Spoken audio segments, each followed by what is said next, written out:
E aí, galera da primeira série do ensino médio, professor Fernando Shows para mais uma aula de história. Hoje a gente vai entrar num assunto bem legal, que é sobre as civilizações africanas e asiáticas. Nessa aula você verá especificamente a Antiguidade Oriental, África e Ásia. Então, olha só, desde o começo lá a gente está aprendendo sobre o desenvolvimento das civilizações. E eu preciso te relembrar algumas características bem importantes. A principal dela é que essas civilizações, elas se desenvolvem em torno dos rios.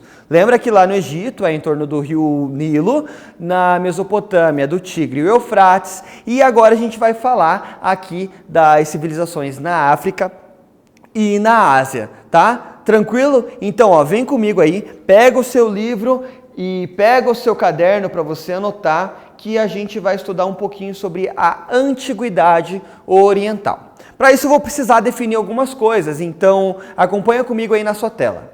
Antiguidade Oriental. O termo Antiguidade Oriental é um conceito historiográfico, referente à história das primeiras civilizações agrícolas e mercantis, que ocuparam regiões que atualmente correspondem às partes leste e sul do Mar Mediterrâneo, e algumas áreas que ladeiam o Mar Vermelho. No entanto, outras civilizações fazem parte do Oriente e, por essa questão geográfica, serão abordadas aqui. São elas China, Índia e Japão, na Ásia, Núbia e África. Olha só, essas populações aí, por mais que elas estão em locais bem diferentes, elas possuem características incomuns. Primeiro que elas se desenvolvem próximas a rios, né? Você conhece como civilizações fluviais ou hidráulicas, por conta da importância dos rios para a prática da agricultura. Outro ponto fundamental entre essas sociedades. Elas necessitam da agricultura porque a agricultura é a principal fonte econômica. E o excedente, né, dessa agricultura acaba estimulando para que ocorra o comércio. Tá tranquilo? Lembrou dessas características? Bom, a gente vai falar uma por uma dessas sociedades. Você viu que é bastante, então eu tenho que só te passar e te mostrar elas ali, e isso dá abertura para depois você pesquisar e saber mais sobre elas. Então, olha só, na África, nos capítulos anteriores, você estudou sobre povos africanos que pertencem ao conceito tradicional de Antiguidade Oriental, como egípcios, hebreus, fenícios, babilônicos, entre outros. Agora conhecerá um pouco mais da história e cultura africanas ao estudar os núbios. Olha só, os núbios, eles se localizavam mais para a região sul ali do Egito. Então, é bem importante que você vai ver que na história da Núbia, eles vão entrar em vários momentos em contato com os egípcios. Então, tem um processo também de assimilação cultural. Principalmente, as religiões ali na Núbia vão ter a mesma características que possuem lá no Egito Antigo. Isso, elas vão ser politeístas. E a gente vai ver que num determinado momento da história, um dos povos ali da região da Núbia, que vai ser os cuxitas, eles vão ser muito próximos dos egípcios, até na questão lá das pirâmides, mas isso é uma coisa que eu vou te mostrar mais pra frente. Bom, para você entender um pouquinho mais, eu vou colocar na sua tela aí sobre a Núbia e você anota aí o que é bem importante. A Núbia ocupava parte do sul do Egito e parte do que hoje conhecemos como Sidão. Assim como seus vizinhos, a população da Núbia também era nilótica, ou seja, tinha a sua produção agrícola e organização social atrelada ao rio Nilo. Então, olha só, vem comigo. O rio Nilo ele não vai ser só fundamental, então, para o Egito ali, não. Os povos da Núbia vão precisar também do rio e também compreender o funcionamento dele para a prática da agricultura. Lembrando que o rio Nilo tem o seu período de cheias, tá? Que era de junho ali até outubro, e então é o período que o rio sobe e depois ele desce quando começa a prática da agricultura, ok? Os núbios eles também vão ter que entender esse ciclo do rio Nilo para poder praticar a sua agricultura, o que vai ser fundamental para eles. Guarde isso na sua cabeça, qual que é a base econômica? A agricultura. E, consequentemente, também a gente tem o comércio. Olha só, essas regiões da Núbia, esses povos que vivem lá, eles são divididos em grupos. Eu vou colocar na sua tela aí o segundo parágrafo desse texto que traz essas informações. Olha só, depois ali do número 5.000 a.C. e 3.000 a.C., você vai encontrar que desenvolveu a parte do grupo A, que fica ali, partes da Baixa Núbia próximas do Egito e da Alta Núbia, mais afastadas desse. Olha só, o que é o grupo A? Anota ali, uma população que registrou as primeiras trocas com os egípcios, ainda que tivesse um traço ancestral próprio. Essa população entrou em declínio a partir de 2181 a.C. Deu lugar à população conhecida como Grupo C, que apresentou o maior desenvolvimento social e político. Então, olha só, para você saber sobre os povos da Núbia, tem que entender que eles têm uma interação cultural com o Egito muito grande, tá? E que eles têm ali a mesma base econômica que vai ser a agricultura. Bom, vou seguir em frente. Olha só, já te falei sobre a influência com o Egito. Então, acompanha aqui na imagem aqui, ó. Vou te mostrar que na página 647. Estão vendo essas pirâmides aqui? São as pirâmides feitas pelos povos cuxitas ali da Núbia, quando entraram em contato, né, com os egípcios. Existe um momento das histórias que existe até uma ligação, uma dominação entre uma região ou outra, disputa entre os cuxitas e os egípcios. Tranquilo? Ok? Bem tranquilo sobre isso? Então vamos seguir em frente. Na Ásia, a gente tem ali a Índia. Então, as civilizações ali na Ásia e principalmente na Índia vão se localizar geograficamente próximo ao rio Hindu. Então, eu preciso que você grave também toda aquela conversa e toda essa regrinha de bolo básica da antiguidade oriental, que a agricultura é fundamental. Porém, na Índia, a gente tem um adendo muito grande, que aquela região produzia o que nós conhecemos como especiarias, que você aprendeu lá no período das grandes navegações, que as pessoas saem do Ocidente e vão em busca lá. Mas, claro, isso lá pelo século XV, depois de Cristo. A gente está bem antes aqui na história, mas as especiarias já são fundamentais, principalmente na questão da alimentação dos povos que vivem aqui na Índia. Para você entender e conceituar e anotar aí, eu vou colocar na sua tela. Os primeiros habitantes que se deslocaram para o Vale do Hindu, atual Paquistão, eram nômades. Assim como no Egito e na Mesopotâmia, eles se beneficiaram da cheia do rio e puderam se fixar nesse local. Com o tempo, esses primeiros grupos se organizaram em uma cidade que deu nome também à primeira civilização indiana, os Harappa, cujo auge foi em 2300 a.C. Então, olha só, é o início da civilização, então a gente segue aquela mesma regra básica. Uma das coisas que vai chamar muita atenção quando a gente for estudar a Índia é a sua organização religiosa. Como é bem complexo, eu vou jogando aí na sua tela conforme eu vou falando. Então, olha só, acompanha ali comigo esse parágrafo aqui de cima, ok? Então, olha lá, nessa localidade, a mistura de diferentes povos resultou em uma cultura particular, na qual a crença ariana em vários deuses aliou-se aos valores dravidianos, resultando no hinduísmo. Olha só, as religiões são politeístas e o hinduísmo também. E o hinduísmo ele vai mover muito a sociedade indiana no seu aspecto cultural e social. Até porque é por meio do hinduísmo que a gente vai ter uma sociedade formada por castas. Como assim, professor? A sociedade formada por castas. Conforme as famílias iam nascendo, as funções sociais delas vinham por meio das suas castas. Como assim? Existia Brahman, que é o deus principal ali, né, a cabeça de toda a sociedade, e quem nasce nessa casta é superior. Ela vai da desde a mais superior à inferior. Eu vou ver se eu tenho aqui para te mostrar. Não tenho, mas você pode dar uma pesquisada aí, ó. Coloca aí, abre outra aba aí do lado e pesquisa sociedades de castas na Índia, e você vai entender melhor isso.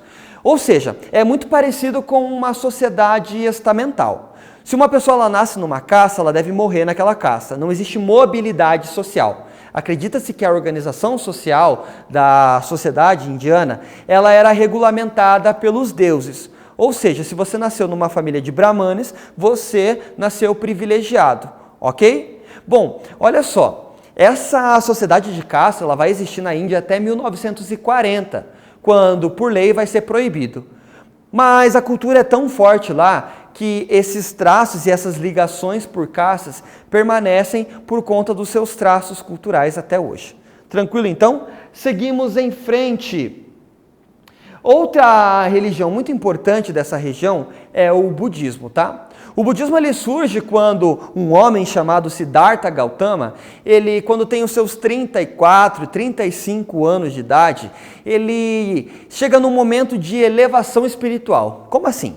Conta a história que ele ficou 5 dias, eu repito, 5 dias meditando, e quando ele meditou e esqueceu toda a sua realidade em torno, inclusive das necessidades do seu próprio corpo, ele chegou num estado chamado Nirvana, que é o estado de plenitude espiritual.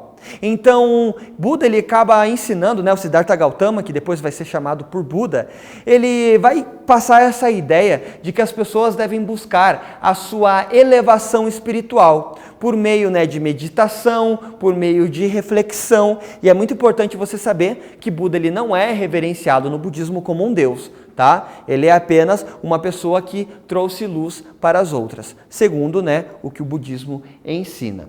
Seguimos para frente.